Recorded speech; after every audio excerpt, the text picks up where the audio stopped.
Shalom jemaat Tuhan yang kasih dalam kasih Yesus Kristus. Kembali lagi hari ini kita datang beribadah kepada Tuhan. Mari sama-sama kita persiapkan hati kita untuk datang menyembah Dia yang Maha Kuasa. Mari jemaat Tuhan, kita persiapkan diri kita sungguh-sungguh dalam hadapan Tuhan.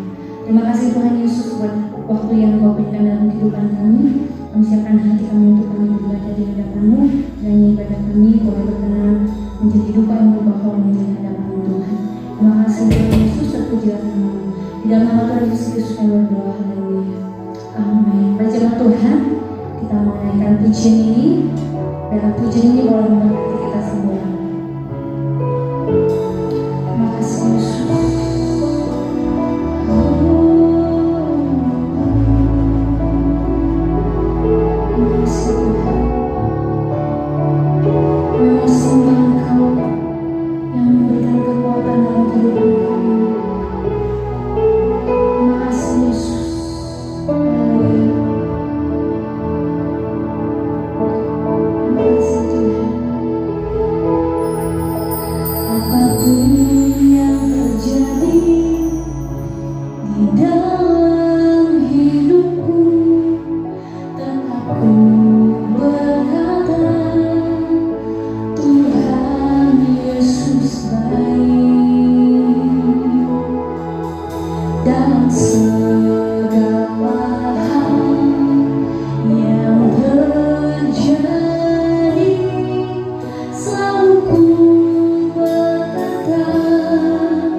Jadi mari kita siapkan hati, pikiran kita, sehingga kita boleh diberkati oleh kebenaran firman Tuhan, dan hidup kita menjadi lebih baik dan menjadi kemuliaan untuk nama Tuhan.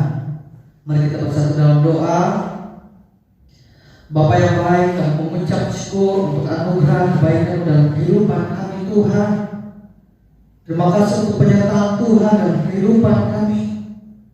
Bapa, hari ini kami akan mendengarkan firman-Mu, mendengarkan isi hati-Mu Tuhan. Benar Kau menjamah kami, benar Kau memberkati kami melalui kebenaran firman-Mu, menguatkan kami kembali, sehingga kami semakin kuat di dalam melayani Tuhan, di dalam mengasihi Engkau, di dalam mengabdikan seluruh kehidupan kami Tuhan. Di dalam nama Tuhan Yesus, Engkau jamah dan berkati setiap jemaat Tuhan, dimanapun mereka berada Tuhan. Lengkapi mereka, sehingga mereka boleh siap untuk ditaburi oleh kebenaran firman Tuhan, dan nama Tuhan dipermuliakan. Di dalam nama Tuhan Yesus, kami mengucap syukur. Sama-sama kita katakan amin. Shalom semuanya. Hari ini kita akan membahas firman Tuhan dengan tema berdamai dengan kenyataan. Saudaraku, kenapa perlu mengangkat tema ini? Sebab kalau kita mengamati bahwa beberapa hari belakangan ini terjadi demo di mana-mana, saudaraku, terjadi perusakan berbagai fasilitas umum dan juga berbagai tindak kekerasan. Belum lagi di samping itu, virus corona berada di mana-mana, menjangkit berbagai orang, sehingga rumah sakit dipenuhi oleh orang-orang yang menderita sakit oleh COVID-19. Sehingga kalau hari ini, kalau kita melihat bahwa betapa beruntungnya kehidupan kita, sehingga kita dalam keadaan yang sehat tanpa kekurangan apapun. Sebab kalau kita melihat bahwa kemungkinan untuk terpapar oleh virus corona itu sangat besar dalam kehidupan kita, tetapi hari ini terbukti Tuhan masih memberikan kita kesempatan untuk ada di dalam persekutuan dengan Tuhan melalui pembahasan firman Tuhan. Mungkin kita sebagian melihat realita yang ada, kejadian di berbagai tempat. Ini mungkin menjadi satu kerugian di dalam kehidupan kita, atau membuat kita menjadi seseorang yang putus harapan, kehilangan pengharapan kepada Tuhan, atau bahkan seperti para murid ketika mereka dilanda oleh angin atau badai dalam pelayanan mereka, dan Yesus kemudian menyusul mereka dengan berjalan di atas air. Ketika mereka di dalam ketakutan ini, mereka menilai Tuhan sebagai hantu, saudara. Begitupun keadaan kita. Karena ketika kita dalam keadaan yang terjepit, dalam keadaan yang genting, ketika kita dalam suatu masalah, ketika kita dalam keadaan yang seperti tidak ada jalan keluar, seperti kita melihat bahwa virus corona di mana-mana, demo di mana-mana, sehingga kita melihat sepertinya kehidupan kita tidak menentu, saudaraku. Karena kita melihat Tuhan itu menjadi pribadi yang jahat. Sebelum ada kejadian ini, sebelum ada peristiwa akhir-akhir ini, kita mungkin berkata bahwa Tuhan itu baik, Tuhan itu dahsyat, Tuhan itu setia. Tetapi kalau kita melihat bahwa ketika kita sampai kepada titik hari ini, di mana wabah di mana-mana, di mana tindak kekerasan semakin tinggi, sebagian orang kehilangan pekerjaan, saudaraku, karena kita berubah dalam diri Tuhan. Kalau yang dulu kita berkata bahwa Tuhan itu baik, tapi ketika banyak masalah, sepertinya Tuhan itu telah berubah menjadi pribadi yang jahat. Sehingga hari ini saya membahas tentang perlu kita kembali merenungkan tentang betapa baiknya Tuhan kepada saudara dan saya, sehingga kita mempunyai landasan untuk berdamai dengan kenyataan atau menerima dengan lapang dada tentang keadaan kita akhir-akhir ini. Apa landasan kita untuk tetap berkata bahwa Tuhan itu baik? Kita lihat di dalam Roma 8 ayat 28. Dia berkata seperti ini dalam Roma 8 ayat 28. Kita tahu sekarang bahwa Allah turut bekerja dalam segala sesuatu untuk mendatangkan kebaikan bagi mereka yang mengasihi Dia, yaitu bagi mereka yang terpanggil sesuai dengan rencana Allah. Saudaraku, firman Tuhan kembali mengingatkan kita bahwa di dalam segala perkara Allah turut bekerja semata-mata untuk mendatangkan kebaikan dalam kehidupan kita.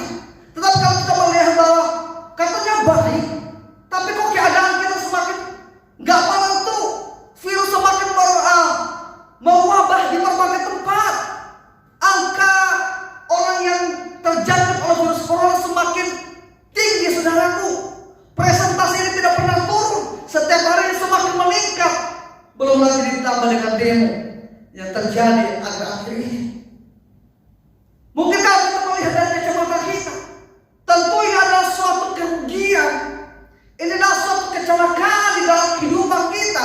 Tetapi kalau kita kembali kepada kacamata Tuhan, sudut pandang Tuhan, Alkitab kembali menegaskan kepada kita bahwa Tuhan turut bekerja dalam segala perkara, dalam segala hal untuk mendatangkan kebaikan bagi saudara dan saya.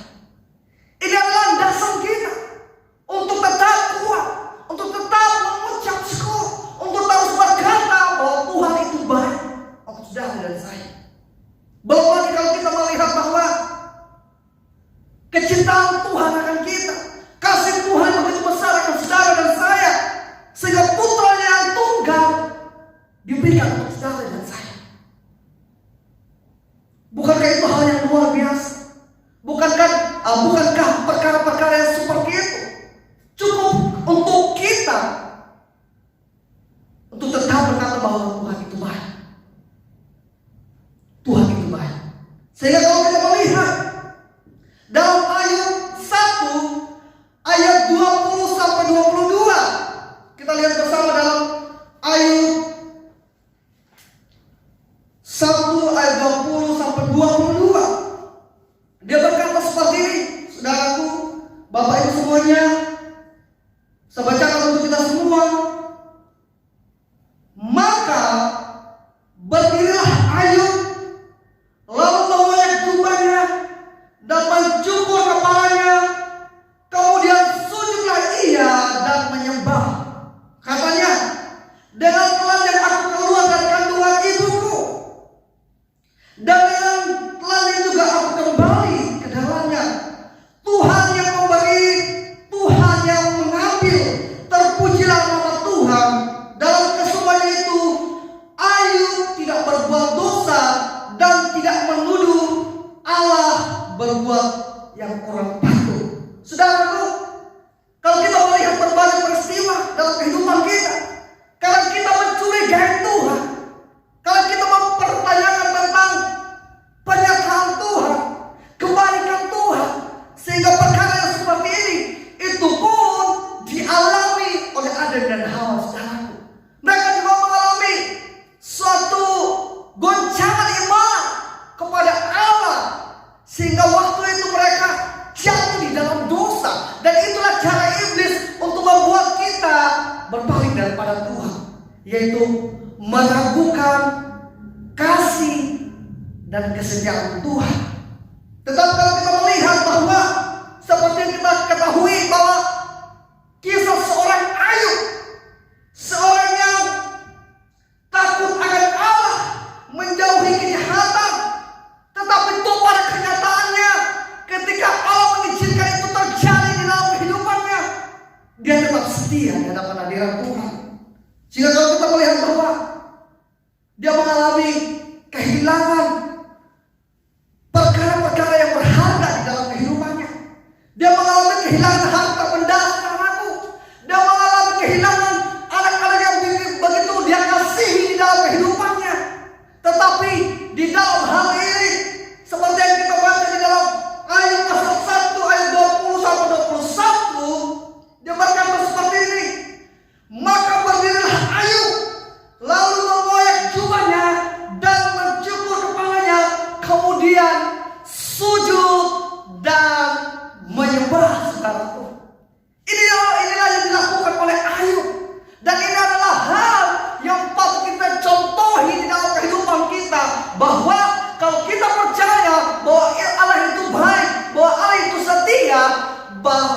Sehingga berkat memuji dan menyembah Tuhan tidak hanya lahir di dalam suatu keadaan ketika kita mendapatkan apa yang kita mau, ketika semua keadaan berjalan menurut apa yang kita inginkan, atau semua yang kita harapkan itu tercapai, saudaraku.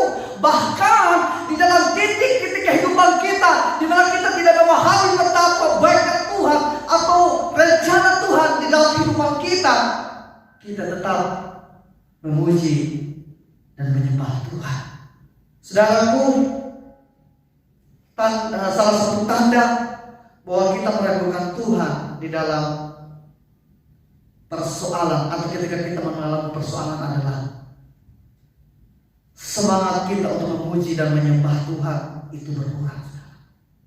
Kesediaan kita untuk memuji menyembah Tuhan itu semakin menurun. Itulah tanda seseorang yang sudah mengalami suatu keraguan akan kebaikan Tuhan. Itulah tanda di mana seseorang mulai meragukan tentang penyertaan dan pertolongan Tuhan di dalam kehidupannya. Tetapi di dalam hal ini, Ayub melakukan hal yang berbeda. Justru ketika dia mengalami kehilangan yang begitu besar di dalam kehidupannya, justru dia merendahkan diri di kaki Tuhan dan memuji, menyembah Tuhan, sebab dia percaya bahwa semua adalah pemberian Tuhan. Semua terjadi seizin Tuhan. Tuhan yang memberi, Tuhan yang mengambil. Bahwa semua hal di dalam kehidupan ini adalah milik Tuhan. Bahkan kehidupannya adalah milik Tuhan. Sehingga di dalam hal ini, ketika dia mengalami berbagai kehilangan di dalam kehidupannya, dia tetap memuji dan menyembah Tuhan. Seperti yang kita ketahui bahwa ketika iblis datang menghadap Allah, dia berterus terang bahwa iblis tidak bisa menjamah kehidupan Ayub tanpa seizin dari Allah Bapa. Memang virus corona ini bukan daripada Allah tentunya, tetapi terjadi atas izin Allah dalam kehidupan saudara dan saya. Keadaan kita ketika ini memang mungkin bukan daripada Allah, bukan kehendak Allah, tetapi ini adalah perkara-perkara yang terjadi semata-mata hanya karena seizin Tuhan. Dan itulah yang terjadi dalam kehidupan kita. Sehingga di dalam hal ini Ayub mengambil sikap yang sangat tepat, di mana dia tetap setia kepada Tuhan, dia tetap memuji dan menyembah Tuhan di tengah-tengah kehilangan yang begitu besar di dalam kehidupannya, di tengah-tengah penderitaan yang dialami saudaraku. Dapat kita bayangkan bahwa dia mengalami kehilangan harta bendanya. Bukan hanya itu, bahkan anak-anak yang dia kasih itu pun diambil dari kehidupan Ayub, saudaraku. Tetapi dalam hal ini dia tetap sujud, merendahkan diri di hadapan hadirat Tuhan. Jadi yang pertama adalah tanda dari seseorang yang menerima keadaannya adalah dia tetap memuji dan menyembah Tuhan dalam setiap keadaannya, apapun itu. Seberapapun kita dirugikan, seberapapun besarnya kehilangan yang kita alami, kita tetap memuji dan menyembah Tuhan. Dan itulah yang menjadi kehendak Tuhan untuk saudara dan saya, tetap memuji dan menyembah Tuhan, tetap merendahkan diri di hadapan hadirat Tuhan. Sebab kita percaya bahwa segala sesuatu tidak ada yang terjadi tanpa seizin Tuhan di dalam kehidupan kita. Terus kemudian saudaraku, kalau kita melihat di dalam Ayub 23 pasal 10, Ayub pasal 23 ayat 10, dia berkata seperti ini saudaraku. Ayub pasal 23 ayat 10, karena ia tahu jalan hidupku, seandainya ia memuji aku akan timbul seperti emas. Saudaraku, untuk seseorang dapat berdamai dengan kenyataan kehidupannya, untuk dapat menerima realita tentang kehidupannya, Dia harus memahami bahwa semua yang terjadi di dalam kehidupannya itu terjadi atas seizin Tuhan, dan Allah mengetahui tentang kehidupan kita, tentang keadaan kita. Yang pertama adalah mengakui bahwa semua terjadi hanya seizin Tuhan, dan kemudian percaya bahwa Allah mengetahui tentang keadaan kita, memahami tentang kehidupan kita, sehingga ketika perkara-perkara terjadi di dalam kehidupan kita, kita percaya bahwa Allah turut menentangkan kebaikan bagi setiap orang yang mengasihi Dia, sehingga pada akhirnya kita akan timbul seperti emas, saudaraku. Seperti yang kita ketahui bahwa ketika terjadi pemurnian emas, itu akan dibakar dalam api yang mempunyai suhu 1000 derajat Celcius, saudaraku. Dan itu sangat panas.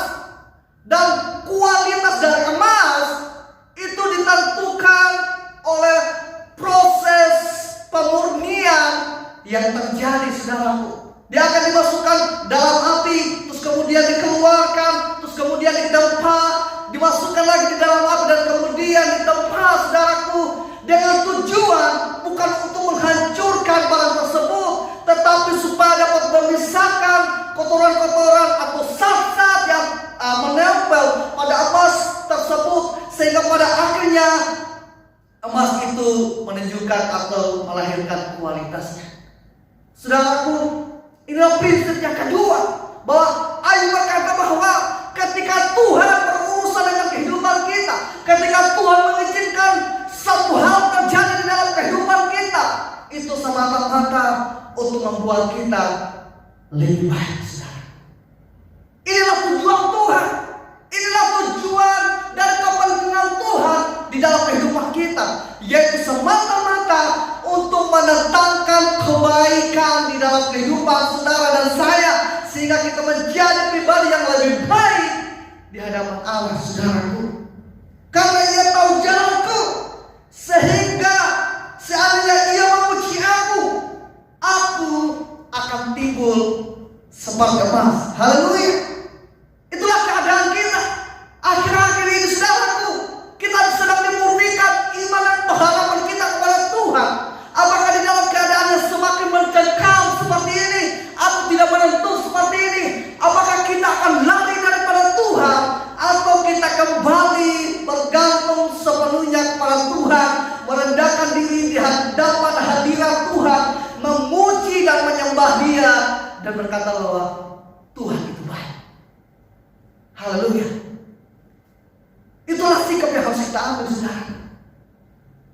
Sedangkan kepentingan iblis adalah menghancurkan iman dan pengharapan saudara dan saya, membuat saudara dan saya mempertanyakan tentang campur tangan Tuhan di dalam kehidupan kita. Tetapi di lain sisi, maksud Allah adalah membuat kita semakin murni di dalam iman, pengharapan, dan kasih kita kepada Tuhan. Seperti yang Yesus katakan seperti ini kepada Allah, bagaimana mungkin Dia tidak menyembah engkau, sebab engkau memberkati Dia. Coba semua hal yang berharga itu diambil dari kehidupannya, apakah Dia akan tetap memuji dan menyembah engkau? Kebanyakan kita seperti itu, saudaraku. Ketika semuanya berjalan lancar, ketika semuanya baik-baik saja, ketika semua cita-cita yang kita kita harapkan itu terjadi tepat seperti yang kita inginkan, kita memuji dan menyembah Tuhan. Tetapi ketika itu tidak terjadi seperti yang kita inginkan, kita melarikan diri daripada Tuhan, mengutuk Tuhan, saudara. Sehingga hari ini, apapun keadaan saudara dan saya, jangan sampai kita mengutuki Allah, atau kita berpaling dari iman, pengharapan kita kepada Tuhan, saudaraku. Yang pertama tadi seperti saya katakan bahwa seseorang akan dapat menerima keadaan kehidupannya. Yang pertama ketika dipercaya bahwa semua yang terjadi di dalam kehidupan ini adalah hanya seizin Tuhan. Dan kemudian seseorang yang dapat menerima atau tetap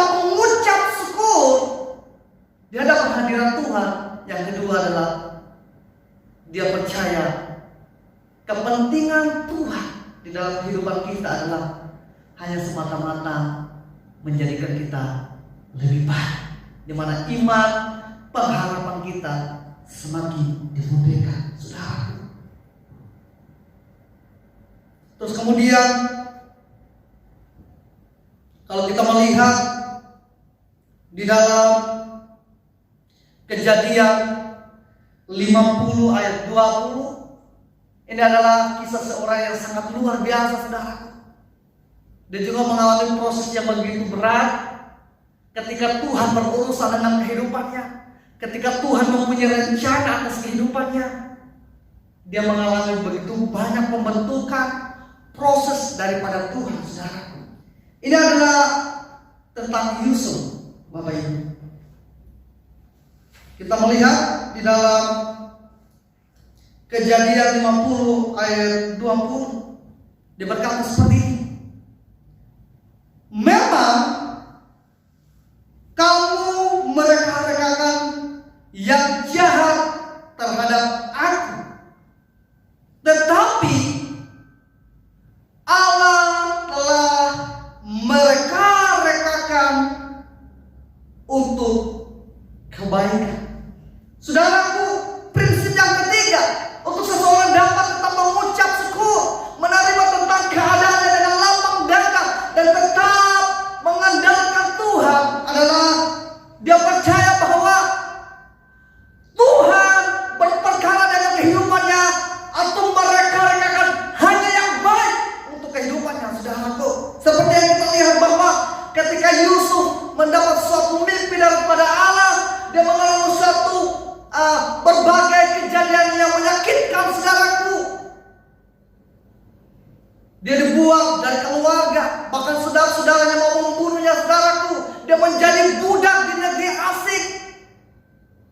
Dia difitnah, bahkan dipenjarakan, saudaraku. Tetapi di dalam kesemuanya, pada akhirnya dia berkata seperti ini.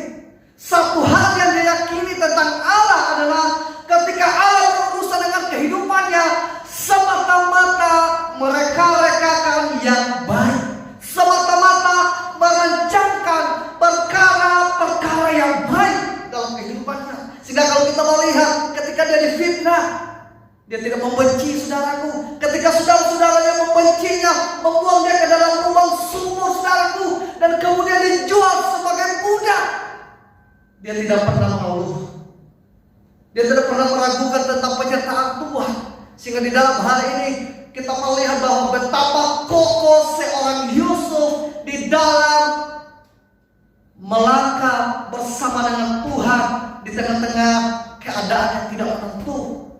Sebab kalau kita melihat bahwa kalau mungkin di dalam keluarganya dia dikelilingi orang-orang yang mungkin dapat mendukungnya, tetapi kita melihat bahwa dia mengalami kehilangan semua dukungan dan keluarga, saudaraku. Dia terpisah dari ayahnya, bahkan saudara-saudaranya tidak mendukungnya, sehingga dalam satu titik dia menjadi budak negeri asing, saudaraku. Tetapi di dalam hal itu dia percaya bahwa ketika tangan manusia tidak menyokongnya, tetapi tangan Allah yang mengeluarkan dia, tangan Allah yang mengangkat dia, sehingga pada akhirnya dia mengeluarkan suatu statement, prinsip yang harus kita pegang di dalam kehidupan kita, bahwa ketika Allah mengizinkan suatu perkara di dalam kehidupan kita, ketika Tuhan mengizinkan proses demi proses dalam kehidupan kita, semata-mata untuk kebaikan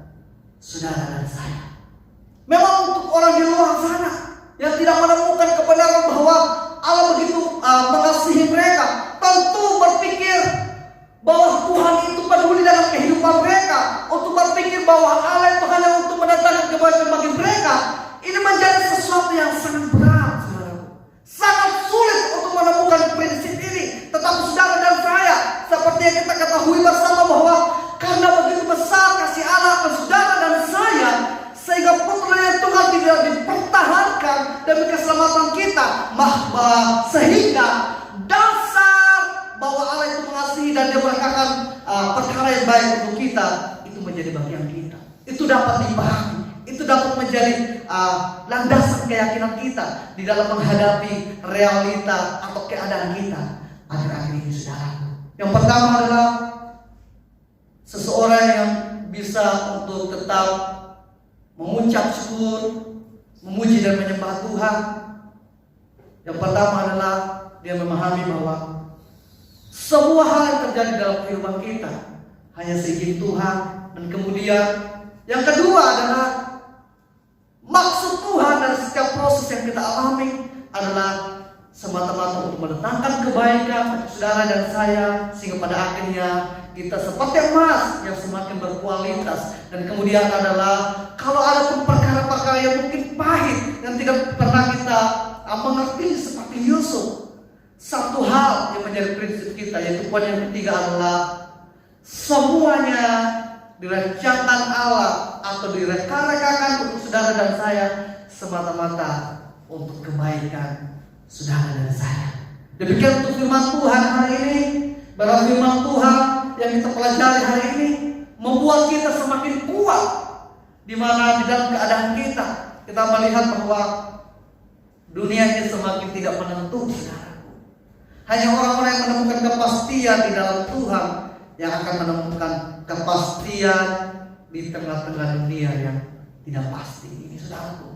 Banyak orang yang sekarang depresi, saudaraku. Banyak orang yang stres sekarang. Banyak orang yang sudah nggak berpikir apakah yang mereka lakukan itu baik atau enggak. Yang penting kan mereka bisa hidup.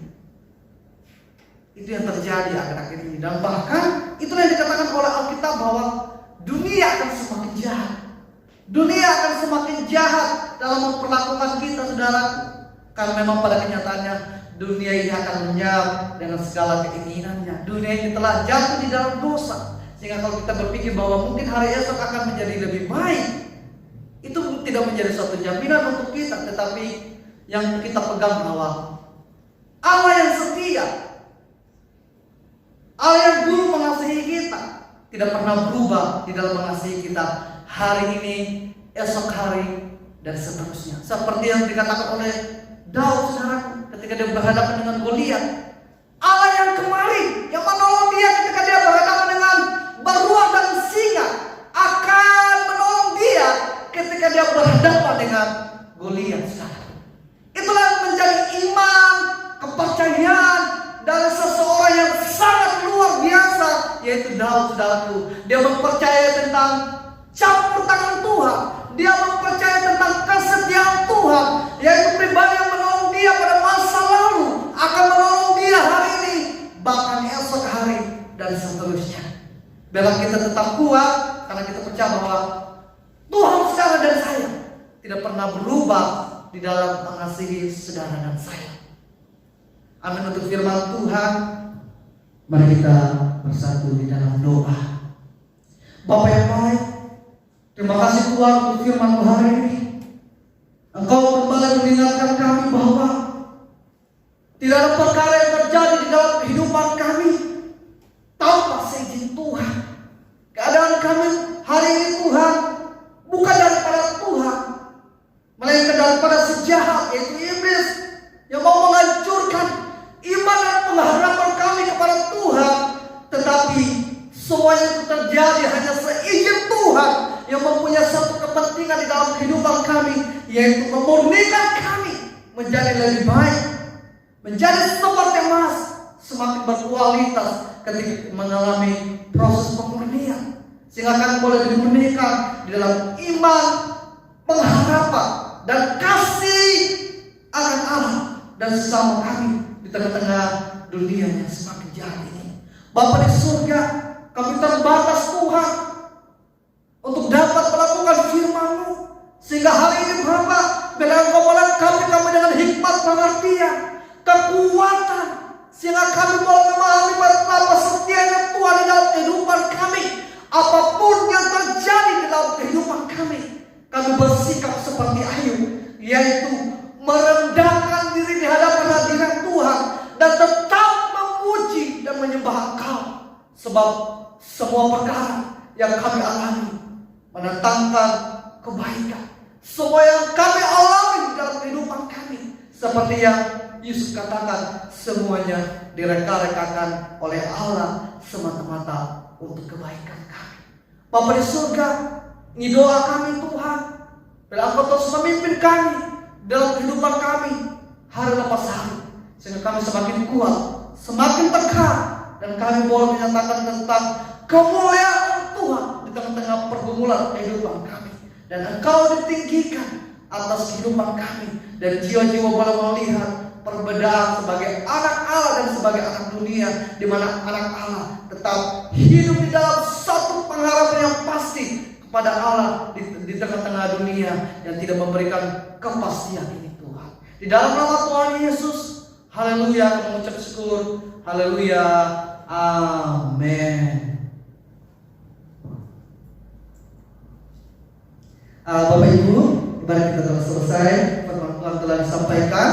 Dimanapun kita berada, seperti saya katakan bahwa semuanya terjadi seizin Tuhan, dan semuanya itu hanya untuk mendatangkan kebaikan untuk kita. Jadi tetap tenang, tetap bersukacita, tetap mengandalkan Tuhan, sehingga imun tubuh kita tetap terjaga, sehingga kita dapat melawan virus atau bakteri jahat yang mungkin ada dalam diri kita. Seperti yang kita ketahui bersama bahwa sampai hari ini vaksin untuk virus corona belum ditemukan. Tetapi satu hal yang setiap orang miliki adalah imun tubuh. Tetapi imun tubuh itu sangat ditentukan oleh keadaan jiwa kita.